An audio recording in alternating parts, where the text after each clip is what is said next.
I'm Rahul Bali, politics reporter for WABE. Welcome to the Atlanta Press Club Loudermilk-Young Debate Series from the studios of WABE. The 2025 Debate Series is made possible by a grant to the Atlanta Press Club from the Arthur M. Blank Family Foundation. This is the debate among the candidates for Atlanta City Council President. Let's meet the candidates. They are in alphabetical order. Rohit Malhotra. He's the founder and executive director of the Civic Center for Innovation. And Marci Collier Overstreet. She has served on the Atlanta City Council for District 11 since 2018. Now let's meet our panelists. Riley Bunch is an Atlanta City Hall reporter for the Atlanta Journal-Constitution. And Patrick Quinn is a reporter for Atlanta News First. For complete rules of today's program, please visit the Atlanta Press Club website, atlantapressclub.org. To start the debate, candidates will each be asked one question by both of the panelists. Candidates will have 60 seconds to answer their questions. We're going to start with Riley Bunch with her question for Marci Collier Overstreet. Councilmember Overstreet, the city faced a nearly $30 million or more than $30 million budget deficit last year. A lot of that was attributed to police overtime spending, but it led to departmental cuts and even layoffs inside City Hall. If elected, what would you do to ensure that the city doesn't face another budget shortfall? Thank you for that question. Serving on City Council for the past 8 years has been a complete pleasure. And I've actually participated actively in the last 8 budgets. The City of Atlanta is in excellent standing. We have a AAA bond rating, and I will continue to do the work to make sure that we remain AAA in our bond rating. We have the highest regarded police department in the City of Atlanta, and we are adjusting our overtime and looking at our vacancies. We actually have a vacancy review board now, and I will make sure that in the next budget cycle as council president, I'll continue to make sure we uphold our AAA bond rating. Thank you for that question. Thank you so much. Patrick Quinn, your turn to ask a question to Rohit Malhotra.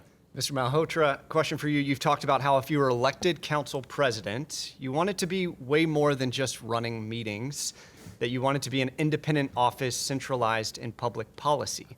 That being said, the position, it must be very collaborative by nature. So as someone who has not worked in local government, how do you plan to build those relationships that allow you to collaborate with the mayor, with the city council, and with the community? Thank you. This is such an important conversation at a time where local media is under attack. I'm so glad we could still have conversations like this. I have spent my entire career in public service. I don't think your experience is measured by how long you've been in politics, but instead how long you've been doing the work. Over the past 10 years, I've been running an organization called the Center for Civic Innovation that has worked with just about every single council member on tough policy issues. 2 examples include one on the budget, which was just asked about, where we actually dissected the budget, that we can catch things like a $30 million shortfall, that we can catch those things well ahead of time if we're able to look at the intricate details of the budget. The second part that we've done is we did a review of the neighborhood planning unit system, Atlanta's historic system of community engagement.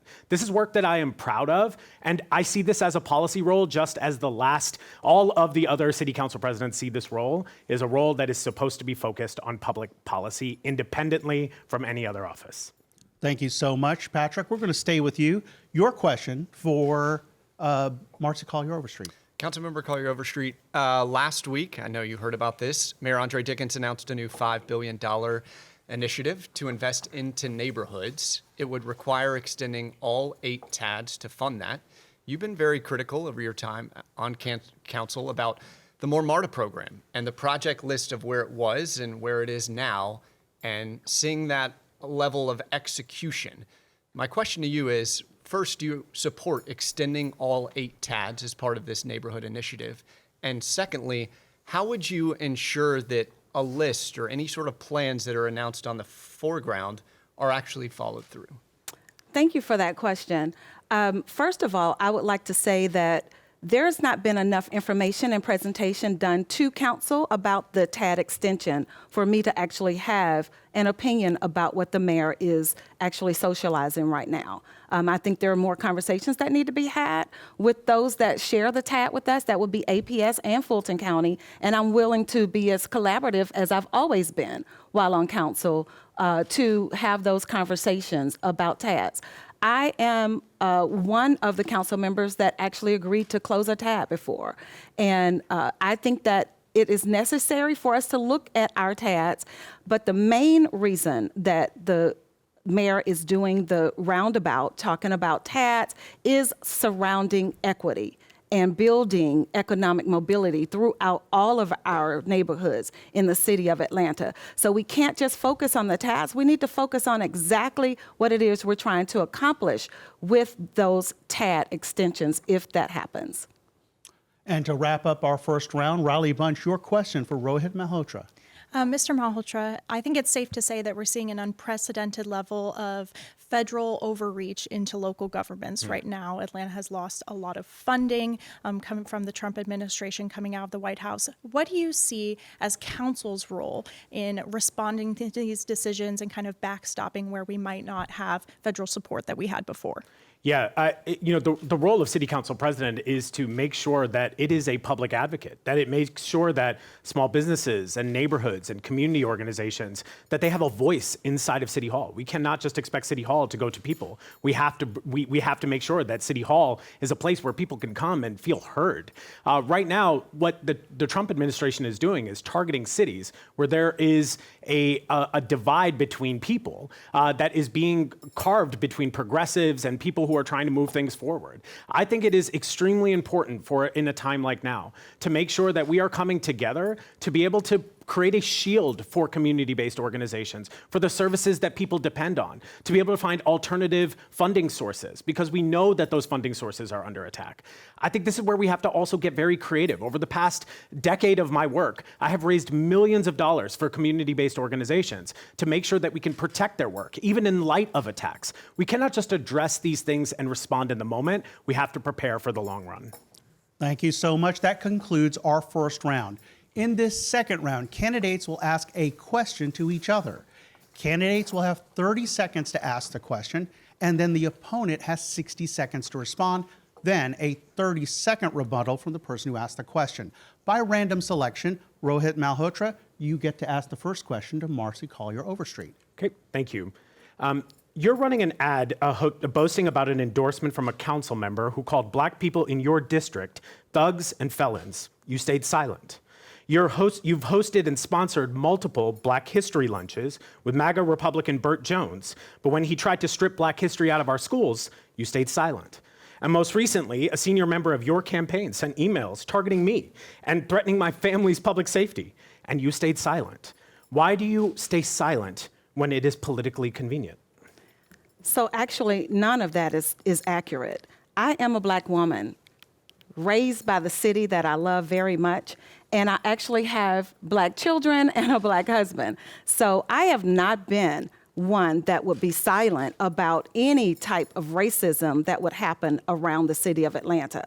So those are incorrect facts, and I would never stay silent. I will always, always, always speak up for those that need us the most. On the other hand, I would like for you to talk about why you would like to be so divisive in your campaign in making sure that you are not paying attention or talking about the actual events that are happening around the city of Atlanta. Being divisive is a smokescreen. But you and no one else will ever be able to call me racist or staying silent when we're talking about people that I know well and I love. So that is incorrect. I would hope you do a little more research. Mr. Malhotra, 30 seconds. Yeah, this is all demonstrable, and none of those questions were actually answered. The council member that we're referring to, both of the past two mayors have showed that when that has happened.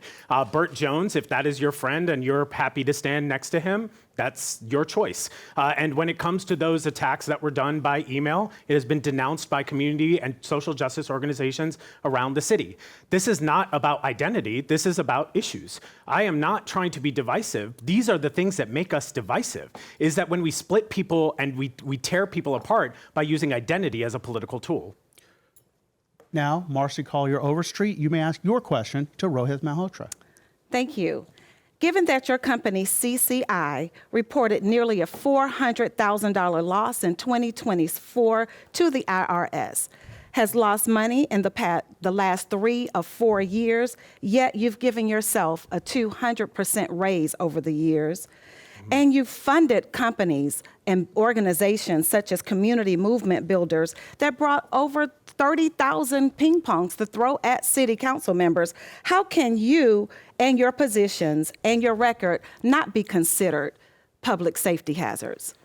Okay, so please go to guidestar.org. You can check our tax, you can look at all of our tax records. Our tax records go. I am so proud of the work that I've done at the Center for Civic Innovation. And I think it's ironic that we try to denounce Trump nationally, but we use his political tactics locally, which is to just cherry pick the data that's convenient for you to be able to say.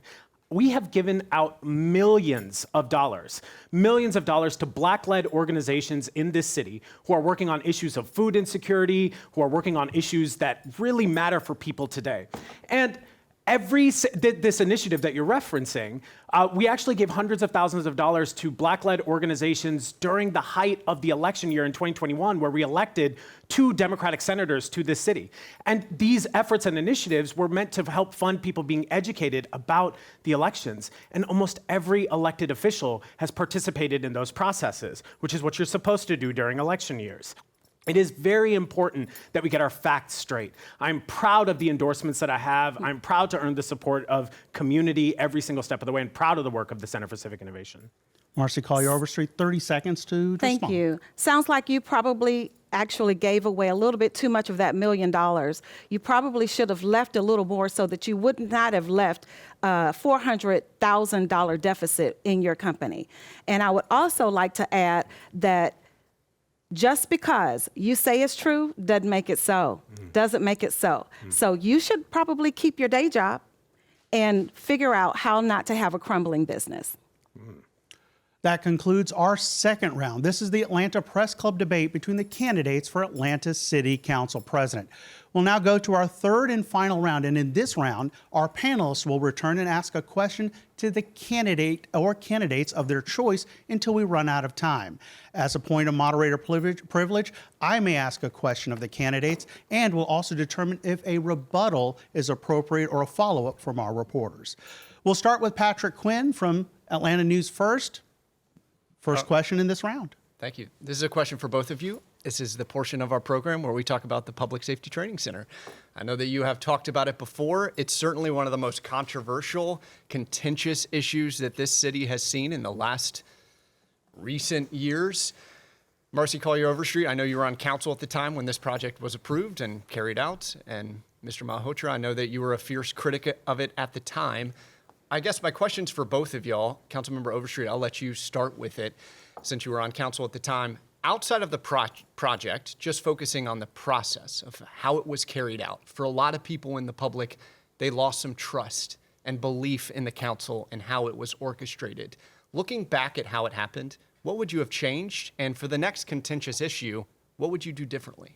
And for each of you, 1 minute. We'll begin with Marci Collier, Overstreet. Thank you. I'm not proud of the process. I am one that will actually own up when something didn't go correct. And I'm not proud of the process at all. I do believe that the city of Atlanta stands strongly behind the Public Safety Training Center. That is why I voted yes. I was a strong advocate for the Public Safety Training Center. I also advocated in real time during full council for those signatures to be counted, as well as for them to be on a public website. I also advocated for a referendum that would ask the city of Atlanta residents, would they actually support the Public Safety Training Center being built? And what I do know for sure is that the polling show that crime is top of mind for all Atlanta residents. When people don't feel safe, nothing else matters. And I do believe that the Public Safety Training Center is the reason why many are asking to, and I mean many jurisdictions are asking for MOUs, and our recruitment is up. We're having well-trained officers on our streets. Mr. Malhotra, you get a minute to the same question. Okay.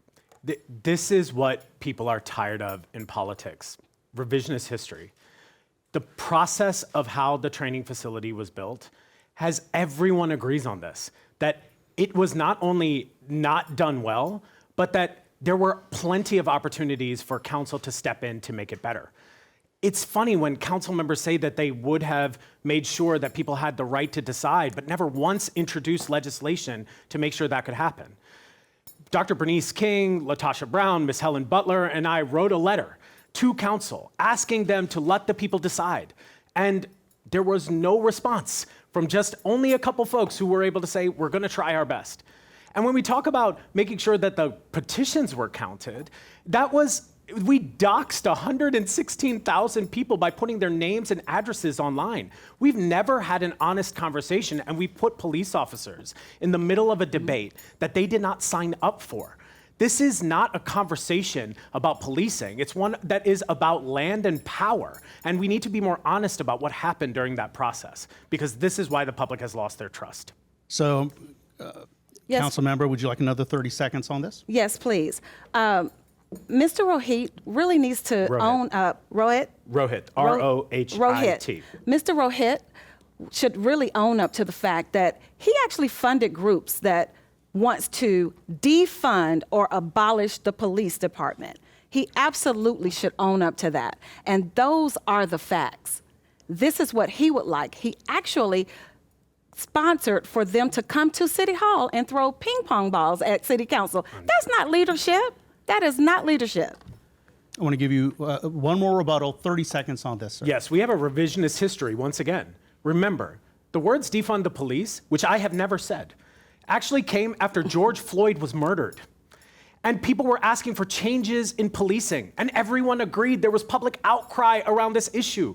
And yes, there are a number of organizations, a lot of them Black-led organizations, who have been talking about this forever. What does a world look like? What does safety look like without always only talking about policing only? Policing is a part of a comprehensive strategy. It doesn't have to be the only one. And to create a false binary is not only wrong, it's dangerous.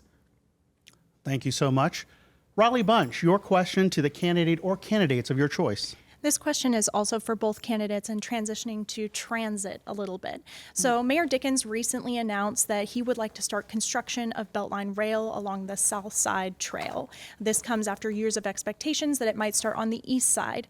I'm wondering what both your stances are on this decision and whether or not you support Beltline Rail across the entire 22-mile loop. With this round, we'll start with Rohit Malhotra. Yes, I think when we make a promise to the public, we are supposed to keep it. I think when we campaign on things, we are supposed to do those things that we say we are going to do. And if we're not able to do it, we have to offer a transparent and data-driven explanation to the public on why it didn't happen.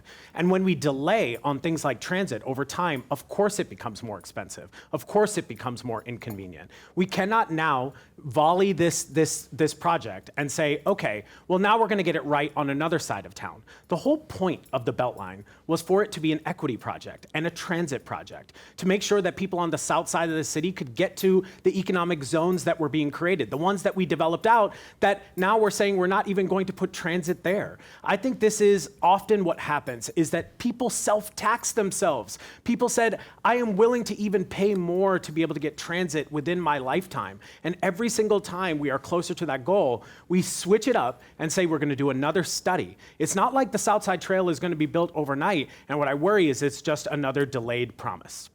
Marci, Collier, Overstreet, 1 minute of your time on Riley's question. Thank you.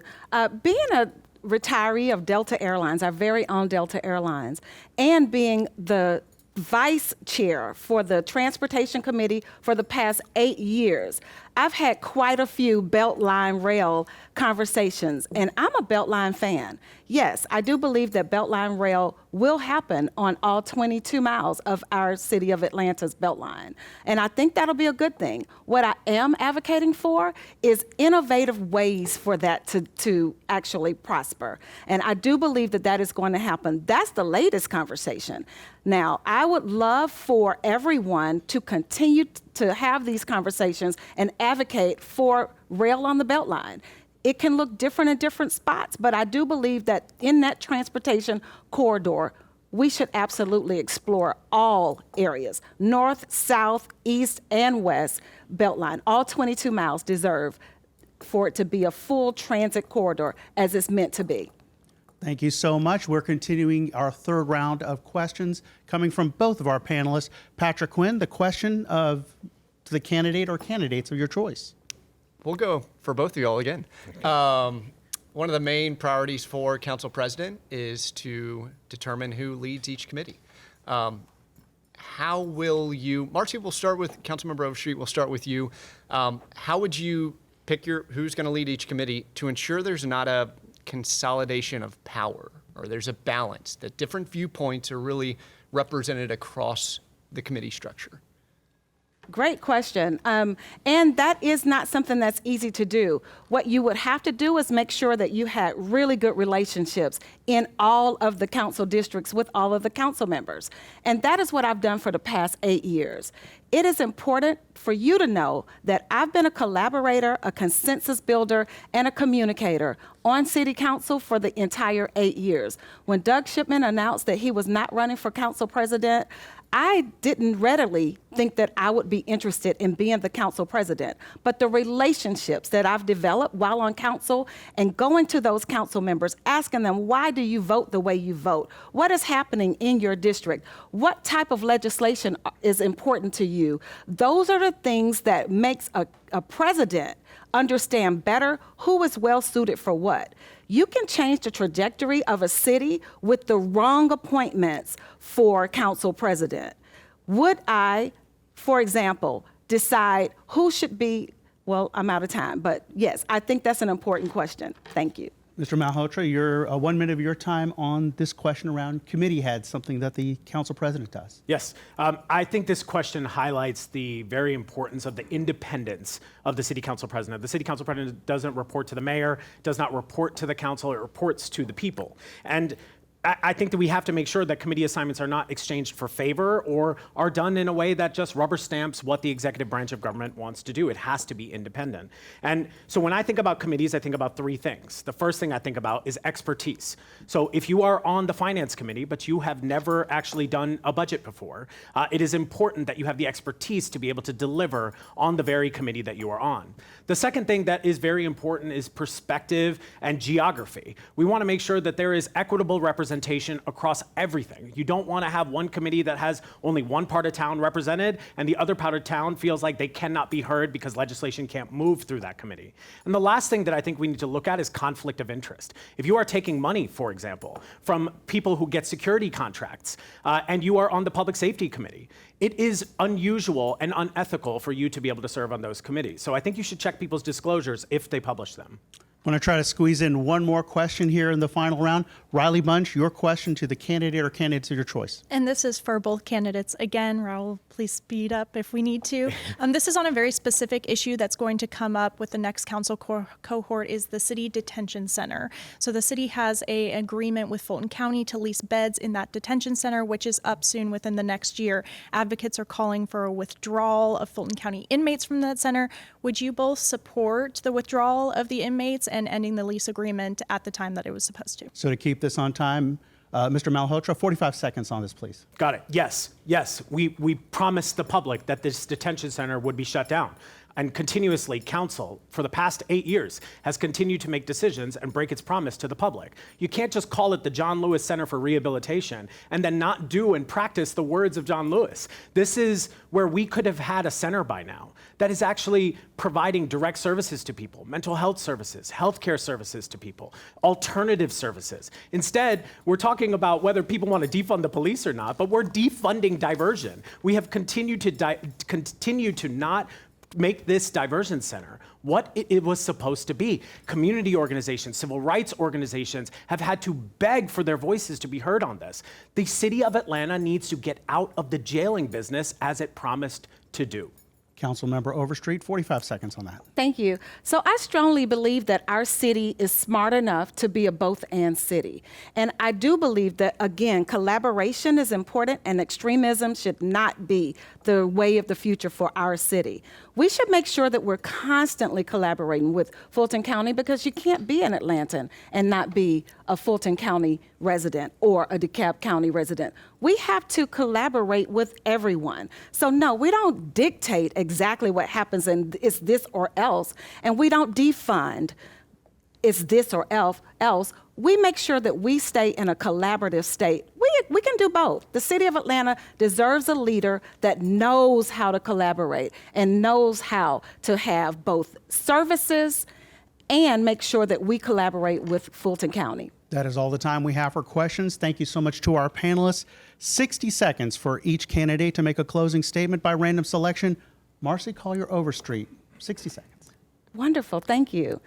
Well, I want to thank the Atlanta Press Club and WABE for allowing us to do this here today. Atlanta deserves a leader that is both principled and proven. I've delivered over 2,500 affordable units in just my district. That is over 10% of our city's mandate of 20,000 affordable units before the year 2030. I brought fresh food access to the city of Atlanta with a partnership with the city of Atlanta and municipalities. And I've also championed public safety, which is going to make a difference in the lives of everyone. My work reflects a deep commitment to the city that raised me. It shows equity and access. Meanwhile, my opponent saw nearly a $400,000 loss in his nonprofit, yet he wants to run our city. And it is important that everyone knows that leadership doesn't look like 30,000 ping pong balls being thrown at City Council. I am Councilmember Marci Collier Overstreet, and I'm asking for your vote for leadership. Rohit, Malhotra, 1 minute for your closing statement. Yeah, it seems like these ping pong balls really hurt your feelings.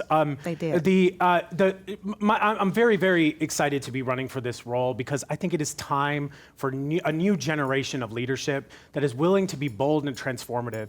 If two people are in a relationship and they just agree on everything, one of those people is unnecessary. We need to make sure that the legislative branch remains independent from the executive branch of government.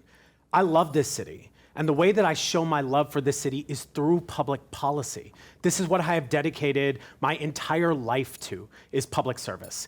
I've worked with nonprofit organizations, which is why I understand things like balance sheets and why they may have losses in one year and gains in other years, especially when you are distributing capital to community-based organizations. I've been proud to have started an organization that has been recognized around the country. But what I'm fighting for as the next city council president is around affordability, making sure we're addressing things like you cannot say everything is working or the status quo is working for people when we have the highest income inequality gap in the United States.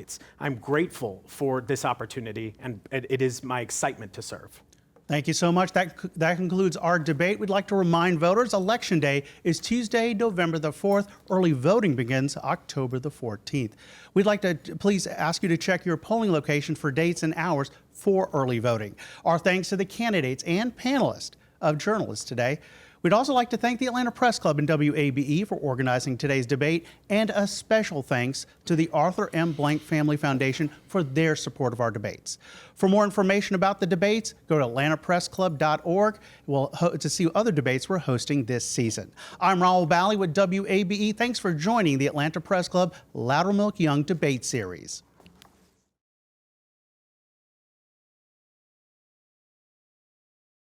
WABE.